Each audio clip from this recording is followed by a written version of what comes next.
Bienvenidos a este cuarto estudio y último de la serie en el libro de Efesios. Hasta ahora hemos aprendido acerca del señorío de Cristo, acerca del crecimiento unánime y acerca de la vida pasada que ya no debe estar más en nosotros. Vamos a terminar estos estudios hablando acerca de la armadura de Dios, pero no en aquello que simboliza, sino en el significado de cada uno de los elementos de la armadura de Dios. Dice la palabra del Señor que debemos vestirnos de la verdad, de la justicia, del evangelio de la paz, de la fe, de la salvación, de la palabra de Dios y de la oración. Ahora, viendo uno por uno de estos elementos, comencemos pensando en la verdad. La verdad es la esencia de algo, es lo opuesto a la apariencia, es el fondo de algo. De tal manera, pues, que Dios mismo es la verdad. Así se identifica a sí mismo. El Señor Jesús dijo que Él es la verdad. La palabra de Dios debe estar acorde con lo que Él es. Por eso hablamos de la santa palabra de Dios. Y de hecho, antes de pasar a la cruz, Él pedía por aquellos que habrían de creer y pedía al Padre diciendo: Padre, santifícalos en tu verdad, porque la verdad y la santidad conectan. Jesús mismo es la encarnación de la verdad. En Juan capítulo 1, versículo 14 se nos dice: y aquel verbo fue hecho carne y habitó entre nosotros y vimos su gloria, lleno de gracia y de verdad. Cuando el Señor vino a este mundo, se encarnó, se hizo como uno de nosotros. Entonces lo que estaba haciendo es encarnar Él la verdad. Él es la verdad, esa verdad vino al mundo. Ahora, al pueblo de Dios, a la iglesia, se le llama a hablar verdad. ¿Por qué? Porque somos hijos de Dios. Ya no somos más hijos del mentiroso, somos hijos de Dios. Por lo tanto, se nos dice que debemos hablar cada uno verdad, cada uno con su prójimo.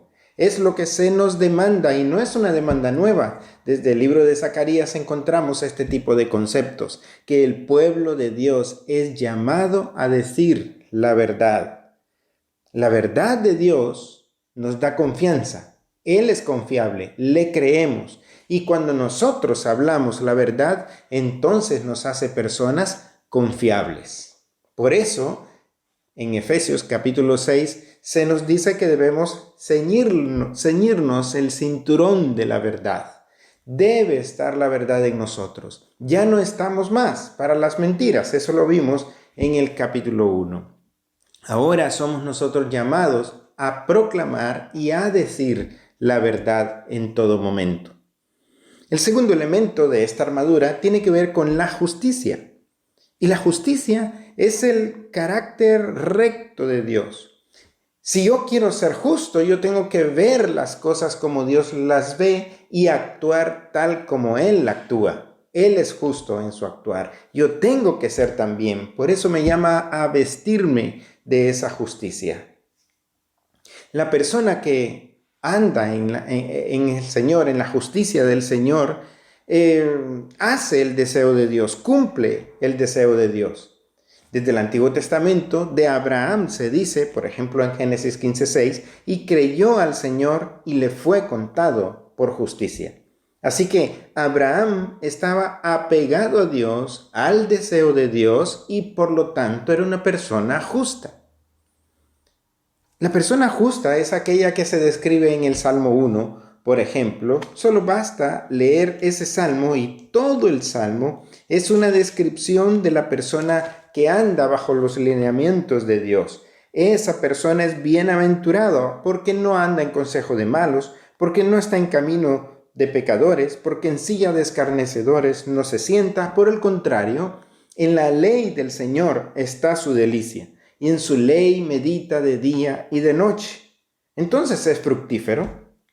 Y lo contrario son las personas que se salen de los deseos del Señor, que se salen de la voluntad de Dios, que no quieren vivir como el Señor. Dice la Biblia en Salmo 1:6 que el Señor conoce el camino de los justos. Es andar en la compañía de Dios y por lo tanto es adoptar ese carácter justo de Dios, es ver las cosas como Dios las ve. Y una exposición grande sobre la justicia es lo que tenemos en el Sermón del Monte, por ejemplo. En el Sermón del Monte se nos demanda anhelar la justicia, por eso se nos dice, bienaventurados los que tienen hambre y sed de justicia. También en el Sermón del Monte, Mateo 5:10, se nos llama a seguirla. Y ojo, porque esto nos hace ir contra la corriente. Vivimos en un mundo de injusticias. Si yo quiero apegarme a la justicia de Dios, entonces me voy a hacer despreciable al mundo. Por eso el Señor dijo, bienaventurados los que padecen persecución por causa de la justicia. Además, se nos dice en el Sermón del Monte que sin la justicia de Dios, entonces no hay distintivos. Yo podría ser un religioso más. Dijo el Señor, si vuestra justicia no fuere mayor que la de los escribas y los fariseos, no entraréis en el reino de Dios. No se trata de aparentar justicia, que es lo que hace el religioso, sino más bien de vivir apegado a Dios y entonces adoptar el carácter justo de Dios. Y cerrando el Sermón del Monte, en cuanto a la justicia, se nos dice que debe ser prioridad en nosotros. Debemos aprender a vivirla, mas buscad primeramente el reino de Dios y su justicia, y todas las demás cosas os serán añadidas. Toda una exposición en el Sermón del Monte acerca de la justicia que Dios quiere de ti y de mí. La verdad, la justicia. Tercer elemento, el Evangelio. Pero el Evangelio se menciona aquí con un nombre o un apellido, digámoslo así, el Evangelio de la paz, se nos dice allá en Efesios capítulo 6. El Evangelio es una noticia, no cualquier noticia, sino un mensaje muy bueno, es una muy buena noticia. El mensaje es Jesús mismo. El mensaje es lo que Dios lleva, proclama. Por eso es que en Mateo capítulo 4, versículo 23 se nos dice, y recorrió Jesús toda Galilea, enseñando en las sinagogas de ellos y predicando el evangelio del reino y sanando toda enfermedad y toda dolencia en el pueblo. Es decir, esta fue la ocupación del Señor. Él es el evangelio, la buena noticia, y por lo tanto Él proclamaba esta buena noticia por todo lugar donde iba. El Evangelio, se nos dice aquí, que es de paz. Está en contraste total con otro mensaje que puede ser de juicio. Eso es lo que el Señor predicaba, un mensaje de paz. Por ejemplo, Juan el Bautista, en Mateo capítulo 3, versículo 10, se nos dice que uno de los mensajes que él daba era este. Ya también el hacha está puesta a la raíz de los árboles. Por tanto, todo árbol que no da buen fruto es cortado y echado en el fuego. Ese era el mensaje de Juan el Bautista, que era un mensaje propiamente de juicio y por lo tanto llamaba al arrepentimiento. Luego vino el Señor con su mensaje de paz. No es contrario, es complementario. Dios trae y es la paz. Ahora, si no se quiere recibir esa paz, entonces viene el mensaje de juicio. El mensaje de paz es el mensaje que el mundo necesita, pero no todos lo reciben. Esto es muy interesante verlo en Lucas capítulo 10, por ejemplo. El Señor envió a 70 de sus discípulos a proclamar el evangelio de la paz. ¿Cómo lo sabemos? Bueno, porque en Lucas capítulo 10, versículos 5 al 6, le decía a aquellos que había enviado, en cualquier casa donde entréis, primeramente decid, paz sea a esta casa. Y si hubiere allí algún hijo de paz, vuestra paz reposará sobre él, y si no, se volverá a vosotros. El mensaje que el mundo necesita es el mensaje de paz, pero mira, no todos lo reciben. Aunque hay una necesidad de paz en el mundo, no todos reciben la paz del Señor. ¿Por qué? Porque rechazan al Señor. y Él es el mensaje. Por otro lado, es importante reconocer que este mensaje es urgente proclamarlo. En 1 Corintios capítulo 9, versículo 16, es el apóstol Pablo que dice: pues si anuncio el evangelio, no tengo por qué gloriarme, porque me es impuesta necesidad, y ay de mí si no anunciare el evangelio. Es urgente proclamar este mensaje. El apóstol Pablo sentía, tal como lo está expresando él aquí, que le era impuesta necesidad, es como una presión que él siente, pero no es una obligación que no quiere hacerla, por el contrario, es que está automotivado a hacerla, a proclamar ese mensaje, porque él recibió la paz y quiere que todos conozcan a esa paz, es decir, a Cristo mismo. La verdad, la justicia, el evangelio de la paz. El cuarto elemento, la fe.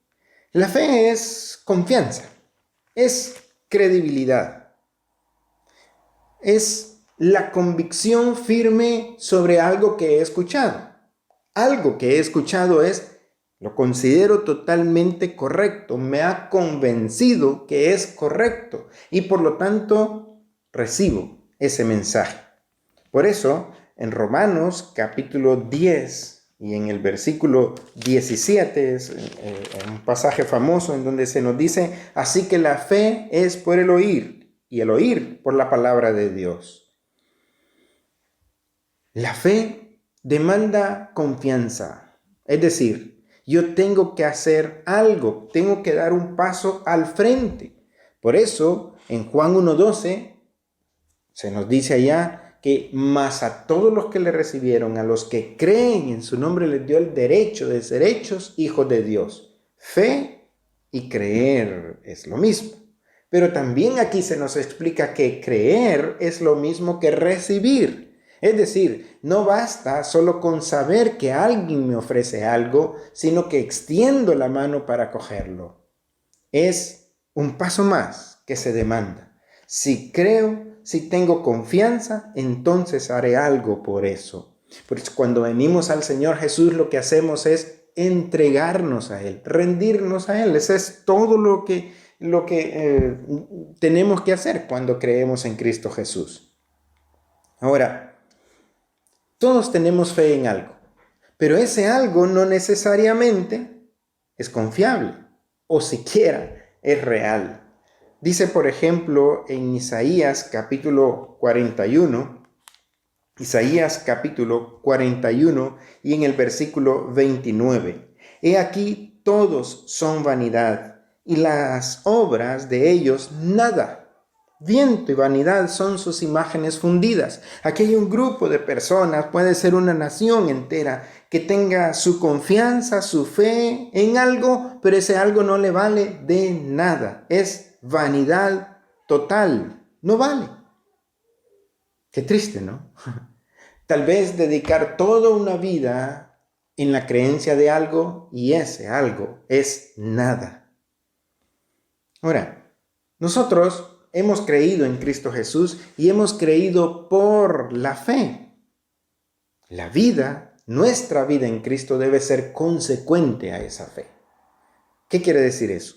Bueno, nos lo explica Santiago, capítulo 2, versículo 17, donde se nos dice: así que también la fe, si no tiene obras, es muerta en sí misma.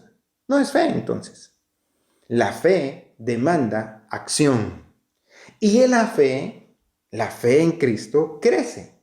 Y es una fe también que es probada por el Señor. Un ejemplo de esto podría ser Génesis 22. Cuando Abraham, aquel hombre que cree a Dios, Dios le empieza a bendecir, empieza a hacer efectivas las promesas en él y le da un hijo anhelado. Pero ahora le pide la vida de su hijo. Y Abraham tiene fe en el Señor, sabe quién es Dios, sabe que no le va a fallar y por lo tanto está dispuesto a dar a su hijo. Y entonces, al ser probada esta fe, Dios dijo: ya conozco que temes a Dios, por cuanto no me rehusaste tu hijo, tu único. Siempre la fe tiene una demanda. ¿Crees? ¿Confías? Entonces, ¿qué vas a hacer con esa fe? Para nosotros, todos nosotros, aquel mensaje del Evangelio confiable, el Evangelio que es la verdad, una vez nos fue comunicado. Creímos, pero esa fe demandó que abriéramos nuestro corazón para que Cristo viniera a ser el Señor de nuestras vidas. Y pensando entonces en la salvación, que es el quinto elemento de esta armadura de Dios, la salvación es libertad. La salvación es salud, también es otra traducción acerca de la salvación en la Biblia.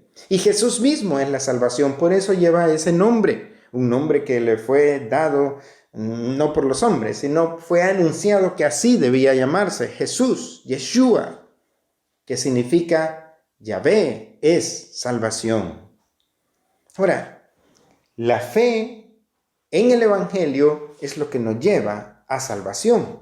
Y la base es no lo que yo hago, sino más bien la gracia de Dios, la bondad de Dios. Después, cuando ya tengo fe en Cristo, cuando ya he depositado mi fe en Él, que se demanda entonces obras.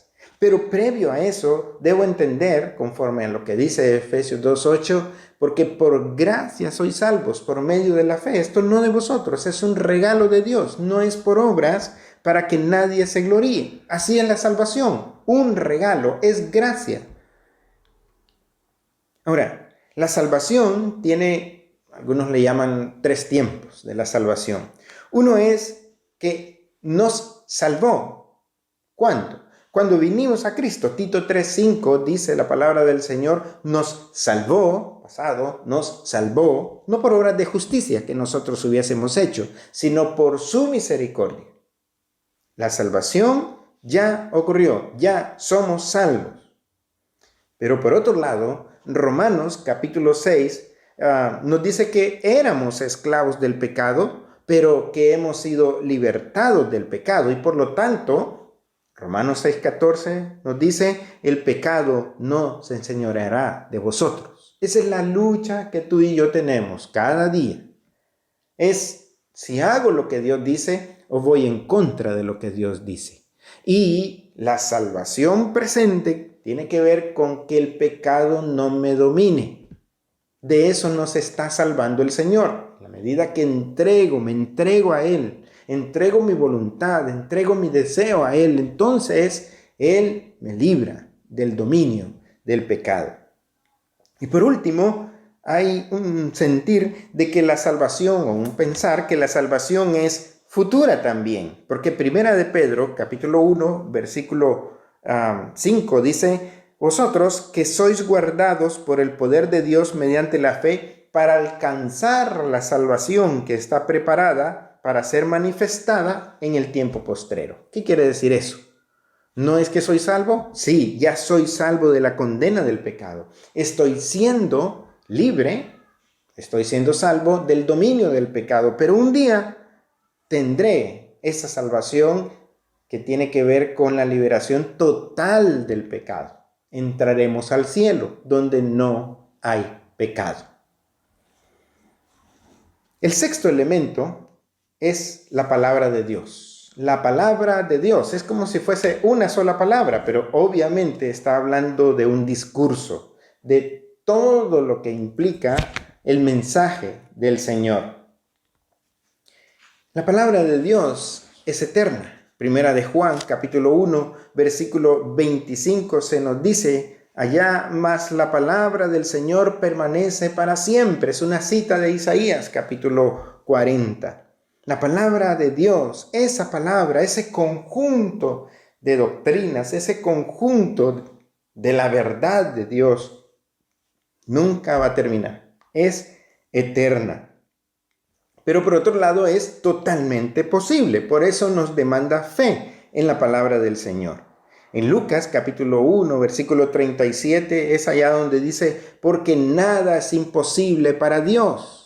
Fíjate que la traducción literal de esa frase es, no será imposible para Dios toda palabra. Por eso es que si Él promete algo, si Él dice algo, si su palabra lo dice, se va a cumplir. Efectivamente va a ser una realidad ya, en el tiempo del Señor. De hecho, la palabra del Señor, aparte de que es eterna, que es posible, es efectiva, más efectiva que toda espada de dos filos. Recordamos que en Efesios se presenta la palabra del Señor como la espada del Espíritu.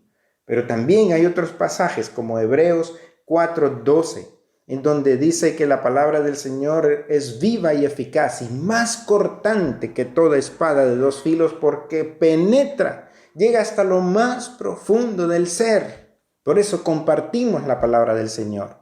Por eso es que hay Biblias para obsequiar, hay Nuevos Testamentos, hay porciones bíblicas. Por eso es que a través de las aplicaciones, los medios, las redes sociales, es bueno compartir un texto de la palabra del Señor. ¿Por qué? Pues porque la palabra del Señor es efectiva al 100%. Y el último elemento de esta armadura tiene que ver con la oración y la súplica. Es interesante que en Efesios capítulo 6 dice allí en cuanto a la oración, orando en todo tiempo con toda oración y súplica en el Espíritu. Aquí, en este pasaje de Efesios, se nos habla de petición, de pedir. Ahora, pedir es algo que a lo cual Dios nos ha dado permiso, digámoslo así. Tenemos el permiso de hacerlo. Pedid y se os dará, dijo el Señor. Además, en otros pasajes como 1 Timoteo 2:8 se nos dice, quiero pues que los hombres oren levantando manos santas. Quiero pues. Y literalmente cuando pone quiero pues que oren es quiero pues que pidan. Dios nos da permiso de pedir. Pero, tanto como se dice en Efesios como en pasajes de 1 Timoteo y varios otros, es que Dios espera peticiones en el Espíritu, es decir, de acuerdo a lo que Dios ha establecido en su palabra. Yo no puedo pedir algo que contradice a la persona de Dios. No puedo pedir a Dios que bendiga lo que le voy a decir a mi jefe si eso que voy a decir es mentira. No puedo pedir eso porque se contradice. La palabra del Señor, más bien, nos dice que debemos edificarnos unos a otros según nuestra santísima fe, orando en el Espíritu. Mira qué interesante. Pidiendo de acuerdo a la voluntad del Señor. Si pido de acuerdo a la voluntad del Señor, me será respondido a mí, pero también puedo bendecir a otros con un ministerio de intercesión, de pedir por otros. Se nos dice que debemos pedir, debemos suplicar, pero suplicar de acuerdo a lo que está establecido en la palabra del Señor por la palabra revelada por el Espíritu.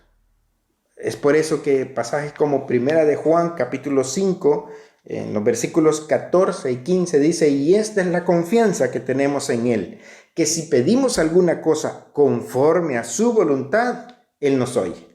Y si sabemos que Él nos oye en cualquiera cosa que pidamos, sabemos que tenemos las peticiones que le hayamos hecho. Sabemos que tenemos las peticiones. Sabemos que tenemos respuesta. ¿Por qué? Porque hemos pedido de acuerdo a su voluntad, de acuerdo al Espíritu, en el Espíritu. Bien, son 7 elementos de la armadura del cristiano: la verdad, la justicia, el evangelio de la paz, la fe, la salvación, la palabra de Dios y la oración. Son 7 elementos de los cuales debemos revestirnos. Hablar la verdad, imitar la justicia de Dios, proclamar el evangelio, esa paz que el mundo necesita, creerle a Dios y ser confiables a la vez. El cristiano debe ser una persona cuya palabra se parece a la verdad. Está tratando, está buscando, está trabajando para siempre acomodarse, acoplarse a la verdad de Dios, y te hace una persona confiable. La palabra de Dios nunca debe faltar en nosotros. Es esa palabra eterna, posible, es efectiva. Siempre, no solo leerla, sino compartirla. Y la oración, Dios nos da permiso para que podamos pedir. Pero, ojo, pidamos conforme al Espíritu. Hay mucho más que estudiar, seguramente, en estos elementos. De momento, esto nos hará pensar. Esperemos que sí. Vamos a orar unos por otros para que el Señor hable a nuestras vidas, siga hablando en nuestras vidas y siga moldeando nuestras vidas en el estudio de la palabra del Señor. Que Dios te bendiga. Adelante. Armémonos con los recursos que el Señor nos ha dado. Hasta pronto.